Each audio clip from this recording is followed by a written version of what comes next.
Kegagalan di makro itu terbukti dengan kegagalan di meso, bahwa isunya adalah kualitasnya, kualitas kemampuan mesonya yang kita rendah, bukan kekurangan orangnya. Jadi kalau kita tidak punya governance yang bagus, ya, tidak punya penata kelola bagus, ya pemimpinnya tidak akan bisa digerakkan.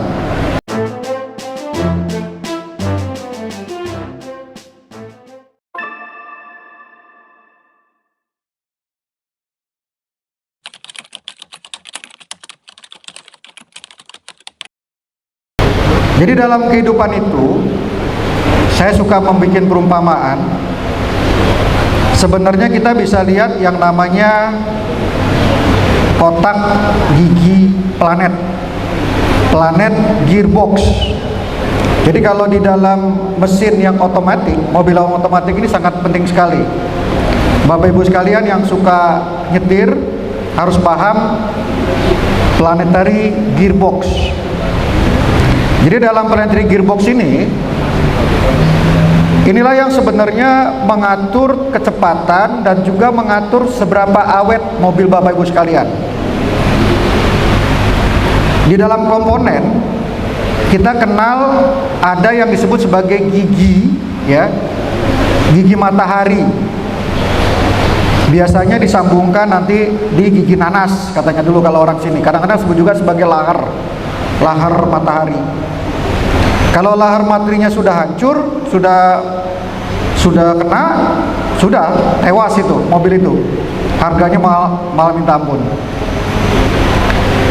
Sebenarnya gigi matahari ini adalah untuk memutarkan yang disebut sebagai gigi ring atau gigi semestanya. Jadi gigi semesta ini itulah yang sebenarnya memutar timing belt zaman sekarang. Kalau zaman dulu biasanya disebut rantai, kita pakai rantai. Tapi di tengah-tengahnya, ini yang sering terlupa. Di tengah-tengahnya kita sebenarnya punya yang disebut planet gearbox gear itu sendiri. Jadi kalau kotaknya ada box, planet gearbox, di tengahnya sebenarnya gear planetnya, gigi planet. Kenapa disebut sebagai gigi planet? Karena dia kumpulan-kumpulan seperti planet. Dia memutarkan matahari dan dia akan membuat tata surya itu menjadi tertata dengan bagus. Gambar depan saya coba mencoba mensimbolisasikan. Jadi kalau di tengah itu sebenarnya itulah yang disebut sebagai gigi mataharinya mikro. Kemudian dia dikelilingi yang mengatur itu seberapa cepat dan seberapa mampu organisasi itu, pemerintah daerah itu yang disebut sebagai mesonya. Dan kemudian sebenarnya untuk apa dia? Pada akhirnya adalah untuk membuat lingkaran yang paling luar itu makronya menjadi terkendali, jalan, mengatasi soal kasus tipikor. Kalau sudah dilanda, bagaimana menyikapi teman-teman krimsus, ya. Itu kalau kita sudah punya kemahiran meso, kita akan tenang, kita akan bisa memanage dengan bagus. Benar bahwa isunya adalah kualitasnya, kualitas kemampuan mesonya yang kita rendah, bukan kekurangan orangnya.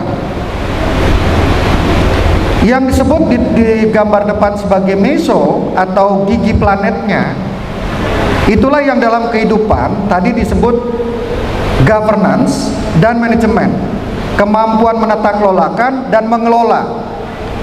Jadi mampu mengelola, menata kelolakan kasus korupsi dan juga mengelolanya sebelum terjadi dan setelah terjadi. Mampu mengelola temuan BPK sebelum terjadi dan juga setelah terjadi. Kalau seandainya kita mampu mengelola ini, kalau kita mampu meningkatkan kemampuan di meso ini, maka hidup kita akan bahagia. Jadi di dalam meso tadi itu yang selama ini kita lupa. Kita bicara tentang butuhnya kepemimpinan, tergantung pemimpin. Iya, tergantung pemimpin. Tetapi kalau pemimpinnya nggak bagus gimana? Itu nggak terjawab. Itulah kenapa perlu adanya governance. Governance itu adalah mengatur pemimpin. Jadi kalau kita tidak punya governance yang bagus, ya, tidak punya penata kelola bagus, ya pemimpinnya tidak akan bisa digerakkan. Siapa memimpin governance? Siapa yang ada di governance? Dia itu governing body, yaitu kepala daerah. yaitu Forkompimda. Kalau seandainya kita tidak bisa mengelola Forkompimda, sama aja akan bermasalah juga. Di daerah kita harus bisa baik-baik dengan kepala daerah dan juga dengan Forkompimda, termasuk anggota DPRD. Jadi kalau kita pengen menyelesaikan yang sifatnya makro tadi angka-angka stunting yang ya, soal P3DN kita, soal angka harapan hidup yang rendah di Kalimantan Barat ini, itu harus punya kemampuan di mesonya. Kemampuan meso lah yang sebenarnya diukur dari berbagai macam alat ukur yang sudah dikembangkan di Indonesia. Ada sistem pengendalian internal, ada indeks efektivitas korupsi, ada MCP, ada nilai reformasi birokrasi, ada opini WTP atau tidak WTP. Itu pada dasarnya bicara tentang governance. Tapi Bapak Ibu harus ingat, itu baru tentang governance dan manajemen, belum berbicara tentang value. Value itu bicara tentang makronya. Kita para auditor sering terlupa bahwa pada akhirnya yang dirasakan oleh pemimpin daerah itu adalah makronya, ya, bukan mesonya. Bukan seberapa canggih nilai indeks efektivitasnya, bukan soal opininya lagi zaman sekarang. Tapi apakah saya akan terpilih kembali? Apakah saya akan dikomplain oleh masyarakat saya? Itu yang disebut sebagai sisi makro. Apakah saya di tingkat nasional itu dianggap lebih berhasil dibanding tempat lain? Kalau seandainya nilai stunting kita masih lebih buruk dari tempat lain, ya berarti kepala daerahnya dianggap tidak berhasil di daerahnya dan juga di tingkat nasional. Ketidakberhasilan mereka adalah karena kegagalan kita dalam membangun mesonya, ya, gigi planetnya. Nah sekarang karena kembali ke makro, meso, mikro. Mikro itu apa? Mikro itu sebenarnya program-program apa yang kita mau bangun, yang kita mau menyelesaikan kepada masyarakat supaya pimpinan kita lebih dihargai. Mikro itu tadi seperti yang saya uraikan adalah gigi mataharinya. Kalau bapak-bapak yang suka mesin, itulah yang disebut sebagai mikronya.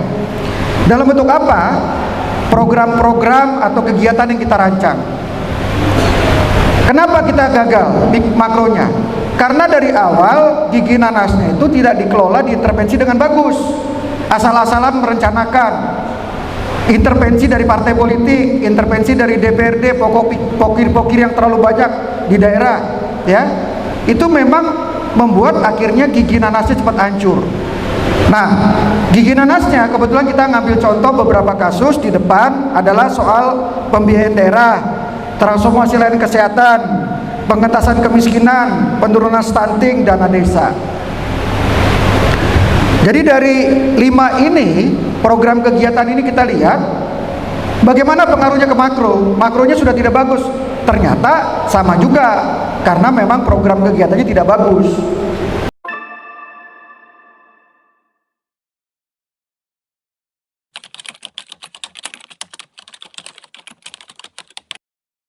Bapak Ibu sekalian bisa lihat angka-angka kita, MCP kita KPK itu, ternyata yang bagus itu Provinsi Kalbar, Singkawang, ya, yang di atas rata-rata, kemudian ada Sambas. Itu selalu nilai-nilai yang ke bawah itu langganan memang rendah. Terkait dengan juga PAD-nya nanti, terkait juga dengan sustainability fiskalnya.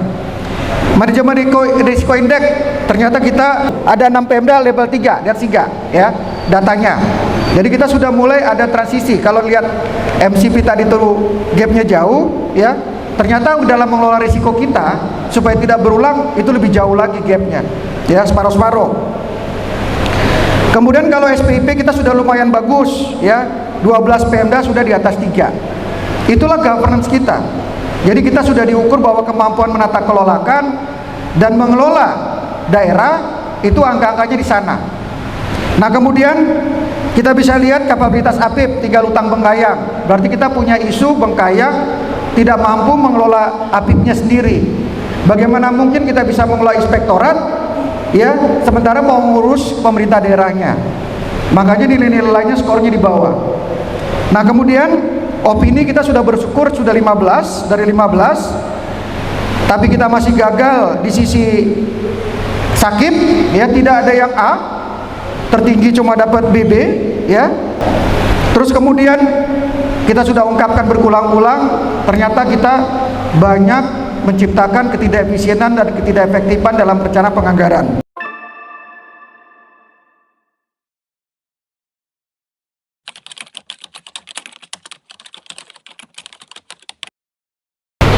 Isu-isu makro kita adalah stunting kita ternyata tidak pernah berhasil melampaui tingkat rata-rata nasional.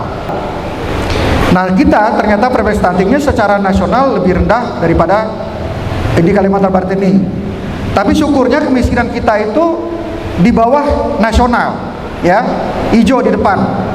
Dan kemudian angka rapin kita itu juga masih di bawah nasional Kalimantan Barat itu. Kemudian IPM-nya juga rendah, kemudian pendapatan per kapita juga rendah di bawah nasional, pertumbuhan PDRB juga begitu. Ini sebenarnya ada kaitan juga dengan tadi kemampuan daripada APIP-nya, kemampuan interauditornya, bahkan kemampuan auditornya juga, eksternal auditor yang ada di sini. Karena bagaimanapun BPK adalah auditornya negara, internal auditornya negara. Secara pemerintah dia adalah eksternal auditor. Jadi kegagalan di Kalimantan Barat adalah kegagalan kita bersama. Kita bisa lihat bahwa apakah APIP sudah memberi dampak signifikan? Apakah BPK sudah memberikan dampak signifikan? Apakah BPKB sudah memberikan dampak signifikan? Apakah inspektorat? Belum, karena makro kita masih gagal. Kemudian kultur kerja kita masih silo. Isunya karena sebagai produk postkolonialis, hasil jajahan yang diadu domba, ya, oleh Belanda, kita menjadi saling curiga. Itu tidak mudah menyatukan. Syukurnya kemarin di Sanggau itu ada Doleng Donado. Saya lihat itu adalah upaya untuk mensinergikan. Nah, kemudian tadi komitmen pimpinan sudah diuraikan.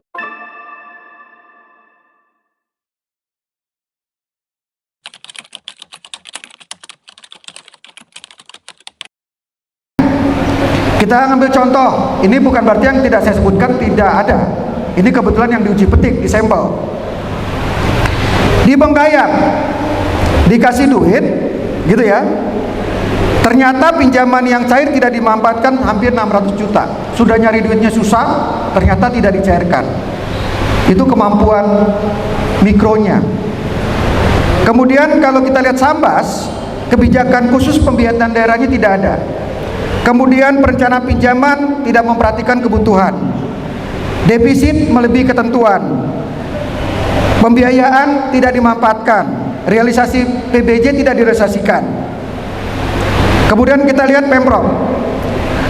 Dalam kasusnya kemiskinan ekstrim. Lemah dalam koordinasi PPKE, program pemberantasan kemiskinan ekstrim. Kemudian alokasinya, anggarannya ternyata tidak menyasar target dari orang-orang yang punya KE itu sendiri. Program pelindosnya, pemberian soseknya tidak berjalan, tidak integratif. Data sasarannya tidak dipakai. Layanan dasarnya tidak berfokus pada yang punya KE. Intervensi berbasis lokus tidak pada orang-orang yang tadi punya kantong kemiskinan. Jadi ada bangun jalan, bangun sanitasi, kemana-mana dia, padahal KE-nya tidak digarap. Tumpang tindih sasaran, ya. Kemudian kita lihat lagi kasusnya di tempat lain, transformasi layanan kesehatan ini baru, ya. Kita ternyata banyak dokter yang jadi pemimpin. Di Landang, kita ternyata layanan pemerataan kesehatannya tidak rata. Padahal value-nya adalah adil katalino. Adil katalino itu kan keadilan. Kemudian kebijakan daerah tentang SPM-nya tidak dibuat. Kebijakan peningkatan kompetensi nakesnya tidak ada. Bagaimana mungkin mau memperbaiki nakes kalau tidak dibikin polisinya? Kemudian penyusunan rencana bisnisnya belum, tidak ada. Jadi kemana-mana saja dia jalan. Kemudian kita ambil di Sanggau, pemampatan dan kerusakan aset alat kesehatan rusak, sudah dibeli, tidak dimanfaatkan, rusak pula. Jumlah dan jenis nakesnya tidak berimbang. Kemudian penerapan rekam medis elektronik tidak komprehensif, tidak menyeluruh, sudah dibuatkan sistemnya. Kemudian sama dengan kasusnya Landak, tidak ada kebijakan tentang SPM, standar pelayanan minimum. Kita lihat lagi Perundang Santik di Melawi. Kenapa Melawi tidak pernah naik-naik? Ya jelas dia tidak mencapai target karena tidak ada dukungan kebijakan. Kemudian pemampatan datanya nggak dijalankan, ya. Yang KRS tadi, ya, yang keluarga risiko stunting tidak dipakai datanya. Pemprov, kebijakan output 5 pilar tidak ada, ya. Anggarannya pun tidak dibuat di Pemprov. Kemudian peran TPPS tidak jelas. Kemudian kita lihat desa. Kita ambil sampel Sintang. Ternyata di Sintang seluruh desa tidak menganggarkan PADES. Seluruh desa masih bergantung pada dana transfer. Penetapan tipologi desa tanpa melalui konsultasi. Kemudian penyalahgunaan penyertaan modal dan keuntungan BUMDes terjadi di Sintang. Aset desa dan keuntungannya tidak dicatat dan di-store ke rekening kas desa. Di Mempawah, bupati tidak menetapkan pedoman, ya pasti kemana-mana, apalagi petunjuk operasional. Laporan kegiatan desa tidak dapat dipertanggungjawabkan, penggunaan silpa tanpa dasar. Jadi kalau nanti diperiksa lagi aparat APH, kasus lagi.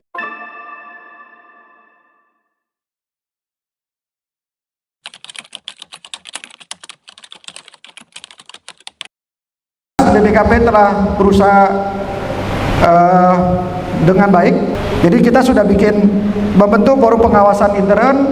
Itu kenapa saya kalau acara Rakor Wasda gelar ini sebagai kepala kantor saya akan datang, ya, karena akan membentuk kapasitas Bapak Ibu sekalian.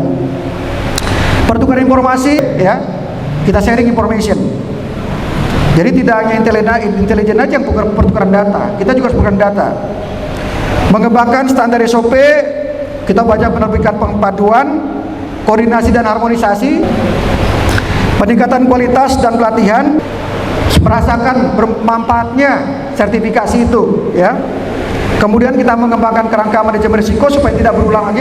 Kemudian kita koordinasi kolaborasi pengawasan intern, joint audit, kemudian mendorong knowledge sharing dan juga inovasi-inovasi yang ada di masing-masing daerah.